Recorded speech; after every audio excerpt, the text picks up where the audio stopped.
नमस्कार। प्रादेशिक समाचार के साथ मैं ज्ञानेश्वर प्रसाद श्रीवास्तव। पहले मुख्य समाचार। प्रधानमंत्री नरेंद्र मोदी ने कोविड टीकाकरण आंकड़ा 150 करोड़ के पार जाने पर नागरिकों को दी बधाई, देशवासियों के प्रति जताया आभार। स्वास्थ्य कर्मियों, अग्रिम पंक्ति के कार्यकर्ताओं और अन्य रोगों से ग्रस्त 60 वर्ष से ऊपर के लोगों को 10 जनवरी से लगेगी एहतियाती डोज। ऑनलाइन अपॉइंटमेंट की सुविधा आज शाम से होगी शुरू। झारखंड उच्च न्यायालय ने रिम्स में रिक्त पदों पर नियुक्ति के लिए विज्ञापन जारी करने का दिया आदेश। संविदा पर नियुक्ति कर्मियों की सेवा नियमित करने पर लगाई रोक। और एचईसी रांची में पिछले 36 दिनों से बकाये वेतन की मांग को लेकर कामगारों की चली आ रही हड़ताल समाप्त।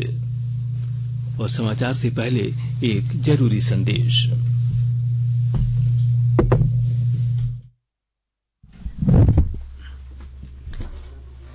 देश के कई हिस्सों में कोविड का संक्रमण तेजी से बढ़ रहा है। हम श्रोताओं से सतर्क रहने और 15 से 18 वर्ष के बच्चों सहित अन्य लोगों को टीका लगवाने में मदद करने की अपील करते हैं। कोरोना वायरस का नया स्वरूप ओमिक्रॉन चिंता का कारण है। कृपया सुरक्षित रहने के लिए 3 सरल उपायों का पालन अवश्य करें। मास्क पहनें, 2 गज की सुरक्षित दूरी बनाए रखें, हाथ और चेहरा साफ रखें।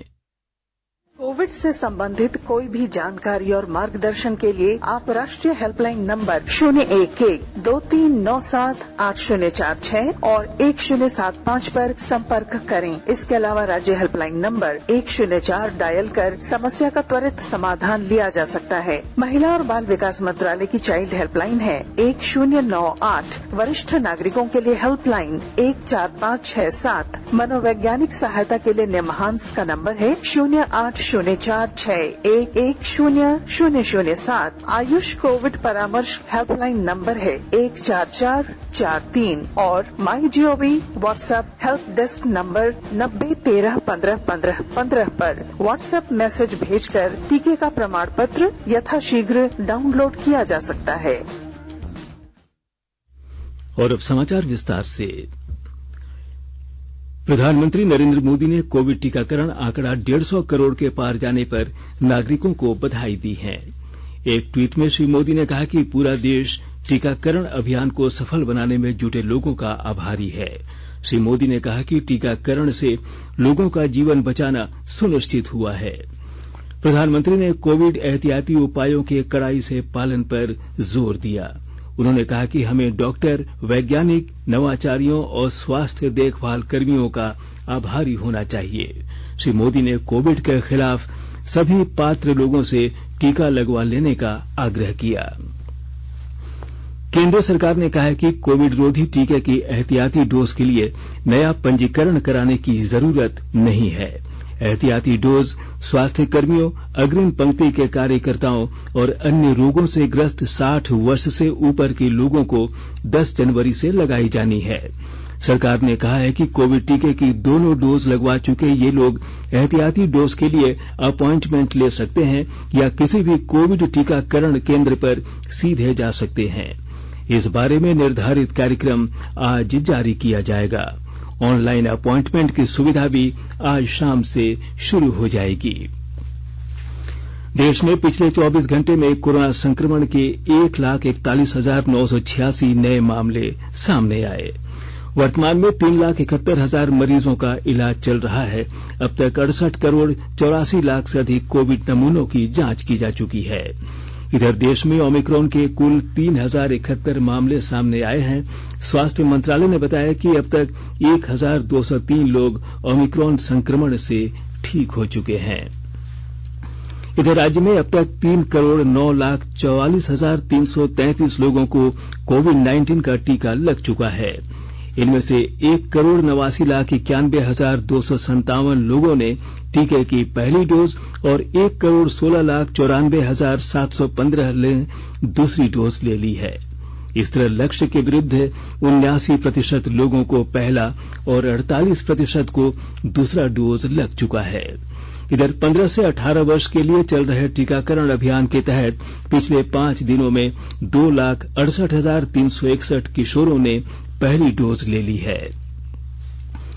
पश्चिमी सिंहभूम जिले के सुदूरवर्ती ग्रामीण इलाकों में टीकाकरण के लिए टीका एक्सप्रेस चलाया जा रहा है। विस्तृत ब्यौरा दे रहे हैं हमारे पश्चिमी सिंहभूम संवाददाता। पश्चिमी सिंहभूम जिले में जहां एक ओर कोविड संक्रमण लगातार बढ़ता जा रहा है, वहीं टीकाकरण से छूटे हुए लोगों को जल्द से जल्द आच्छादित करने की भी कोशिश तेज कर दी गई है। इसी क्रम में सुदूरवर्ती क्षेत्रों में टीकाकरण के कार्य को अंजाम देने के लिए टीका एक्सप्रेस चलाया गया है। इसके माध्यम से अब तक जिले भर में 8,000 से ज्यादा लोगों को टीकाकरण से आच्छादित किया गया है। चूंकि जिले की भौगोलिक स्थिति विषमताओं से भरी है और स्वास्थ्य केंद्रों तक लोगों की पहुंच भी आसान नहीं है, इसलिए टीका एक्सप्रेस के माध्यम से लोगों को उनके निवास स्थान के पास ही टीका उपलब्ध कराने की कोशिश की जा रही है। जिला प्रशासन और स्वास्थ्य विभाग इस प्रयोग से जहां उत्साहित है, वहीं ये टीका एक्सप्रेस लोगों के लिए भी टीका प्राप्त करने का सुलभ माध्यम बन गया है। दिलीप बनर्जी, आकाशवाणी समाचार, चाईबासा। उधर धनबाद जिले में कोरोना संक्रमण के बढ़ते मामलों को देखते हुए लोगों को ऑनलाइन चिकित्सकीय परामर्श उपलब्ध कराया जाएगा। डॉक्टर दिन में 3 बार वीडियो कॉल कर होम आइसोलेशन में रह रहे कोरोना संक्रमितों के स्वास्थ्य की जानकारी लेंगे। उपायुक्त संदीप सिंह ने कहा कि जिले में 3 डेडिकेटेड कोविड हॉस्पिटल तथा 6 कोविड हेल्थ केयर सेंटर तैयार किए गए हैं। फिलहाल 9 अस्पतालों में 880 bed, 311 oxygen supported bed, 104 ICU bed और 45 वेंटिलेटर उपलब्ध हैं। उन्होंने यह भी बताया कि जिले में अब तक 23,20,000 लोगों को वैक्सीन दी गई है। आकाशवाणी का समाचार सेवा प्रभाग आज रात 9:30 बजे कोरोना जागरूकता श्रृंखला के तहत हिंदी और अंग्रेजी में लाइव फोन इन कार्यक्रम प्रसारित करेगा। कार्यक्रम में अखिल भारतीय आयुर्वेद संस्थान नई दिल्ली की डॉक्टर तनुजा नेसारी श्रोताओं के प्रश्नों के उत्तर देंगी। श्रोता हमारे विशेषज्ञ से टेलीफोन नंबर 011-2342-1230 और 011-2342-1764 पर प्रश्न पूछ सकते हैं। टेलीफोन नंबर एक बार फिर सुन लें, 011-2342-1230 और 011-2342-1764। Twitter handle @AIR News Alerts #AskAir पर भी सवाल पोस्ट किए जा सकते हैं। आकाशवाणी के ताजातरीन समाचारों के लिए आप हमारी वेबसाइट newsonair.com पर लॉग इन कर सकते हैं। ताजा समाचार Twitter handle @AIR News Alerts और Facebook page all India radio news पर भी उपलब्ध है। आप प्रादेशिक समाचार एकांश के ट्विटर हैंडल @AIR News_रांची और फेसबुक, इंस्टाग्राम पेज तथा YouTube channel AIR News Ranchi पर भी हमारे बुलेटिन सुन सकते हैं।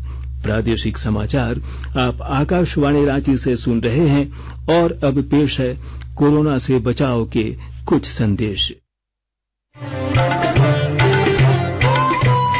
कोविड-19 से बचाव और सुरक्षित रहने के 3 उपाय। मास्क लगाएं, 2 गज दूरी है जरूरी, सुरक्षित दूरी रखें, हाथ और मुंह साफ रखें।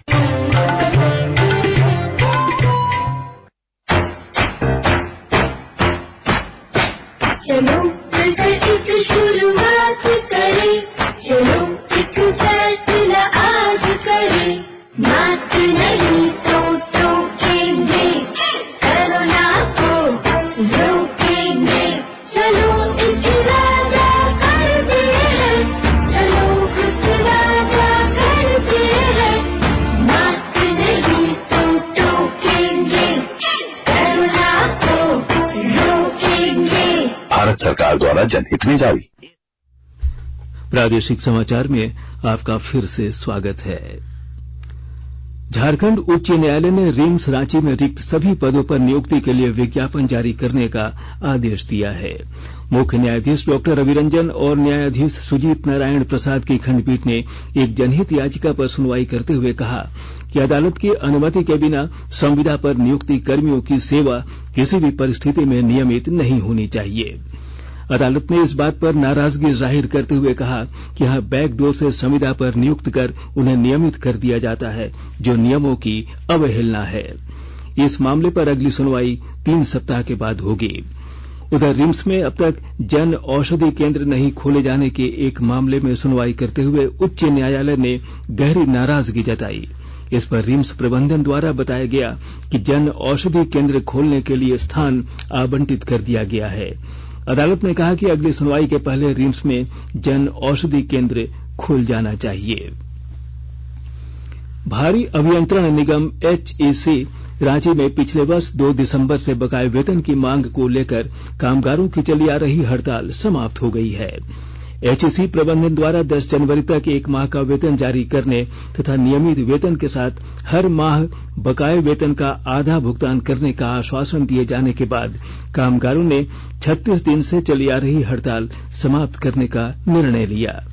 HEC के निदेशक कार्मिक ने बताया कि कामगारों के प्रोन्नति, प्लांट में कैंटीन की व्यवस्था और कामगारों के बच्चों के स्कूल फी का भुगतान करने के मामले में भी प्रबंधन जल्द कदम उठाएगा।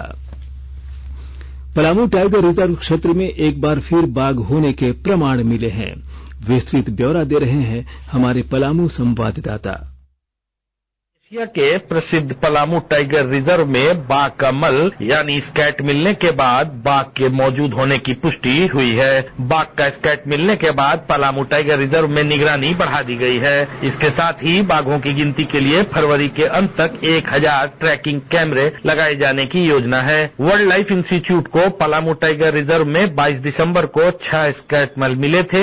इसकी जांच में 1 बाघ होने की पुष्टि हुई है, जबकि दूसरा स्कैट तेंदुए का है। बाकी बचे 4 स्कैट पुराने बताए जा रहे हैं। पलामू टाइगर रिजर्व में बाघ और उसके शावक के पग मार्क भी मिले हैं, जिन्हें जांच के लिए दोबारा वर्ल्ड लाइफ इंस्टीट्यूट भेजा गया है। पलामू टाइगर रिजर्व के निदेशक कुमार आशुतोष ने बताया कि PTR में बाघ होने की पुष्टि के बाद इलाके में निगरानी बढ़ा दी गई है। जसप्रीत सिंह, आकाशवाणी समाचार, पलामू। अमृत महोत्सव के तहत आकाशवाणी के साप्ताहिक क्विज में आइए आप भी शामिल हों। आजादी के 75 वर्षों का पर्व अमृत महोत्सव प्रत्येक बुधवार शाम 7 बजे प्रसारित होने वाले प्रादेशिक समाचार के दौरान पूछे गए प्रश्न का सही उत्तर देने वाले एक प्रतिभागी इनाम का हकदार होगा। इसके लिए सुनते रहिए आकाशवाणी रांची का प्रसारण।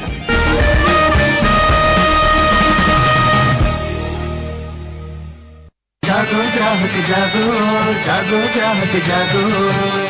आजादी का अमृत महोत्सव के लिए सभी उपभोक्ताओं को शुभकामनाएं। हॉलमार्क सोने की शुद्धता सुनिश्चित करता है। हमेशा हॉलमार्क वाले सोने के आभूषण खरीदें। उपभोक्ता किसी भी शिकायत के लिए कृपया राष्ट्रीय उपभोक्ता हेल्पलाइन टोल फ्री नंबर 14404 पर संपर्क करें। उपभोक्ता मामले विभाग, भारत सरकार द्वारा जनहित में जारी। जानो अपने अधिकारों को, अपने हक पहचानो, बेईमानों को सबक सिखाओ, ग्राहक अब तो जागो, जागो ग्राहक जागो, जागो ग्राहक जागो। और अब संक्षिप्त खबरें। AICTE के PG स्कॉलरशिप योजना के लिए अब 31 जनवरी तक ऑनलाइन आवेदन जमा किए जा सकते हैं। इससे पहले आवेदन करने की अंतिम तारीख 31 दिसंबर थी। गुमला जिले के गुरदरी थाना क्षेत्र स्थित कजाम बॉक्साइट माइंस में बीती रात उग्रवादियों ने धावा बोलकर 1 दर्जन से ज्यादा वाहनों को आग के हवाले कर दिया। इससे लगभग 10 करोड़ रुपए का नुकसान हुआ है। इस घटना की जानकारी मिलने के बाद आज सुबह स्थानीय पुलिस घटनास्थल पर पहुंचकर पूरे मामले की छानबीन में जुट गई है। इंदिरा गांधी राष्ट्रीय मुक्त विश्वविद्यालय इग्नू ने 20 जनवरी से 23 फरवरी तक होने वाली दिसंबर 2021 सत्र की अंतिम परीक्षाएं अगले आदेश तक स्थगित कर दी हैं। और अब अंत में मुख्य समाचार एक बार फिर। प्रधानमंत्री नरेंद्र मोदी ने कोविड टीकाकरण आंकड़ा 150 करोड़ के पार जाने पर नागरिकों को दी बधाई, देशवासियों के प्रति जताया आभार। स्वास्थ्य कर्मियों, अग्रिम पंक्ति के कार्यकर्ताओं और अन्य रोगों से ग्रस्त 60 वर्ष से ऊपर के लोगों को 10 जनवरी से लगेगी एहतियाती डोज। ऑनलाइन अपॉइंटमेंट की सुविधा आज शाम से होगी शुरू। झारखंड उच्च न्यायालय ने रिम्स में रिक्त पदों पर नियुक्ति के लिए विज्ञापन जारी करने का दिया आदेश। संविदा पर नियुक्त कर्मियों की सेवा नियमित करने पर लगाई रोक। और एचईसी रांची में पिछले 36 दिनों से बकाये वेतन की मांग को लेकर कामगारों की चली आ रही हड़ताल समाप्त। इसके साथ ही आकाशवाणी रांची से प्रादेशिक समाचार का ये बुलेटिन समाप्त हुआ। नमस्कार।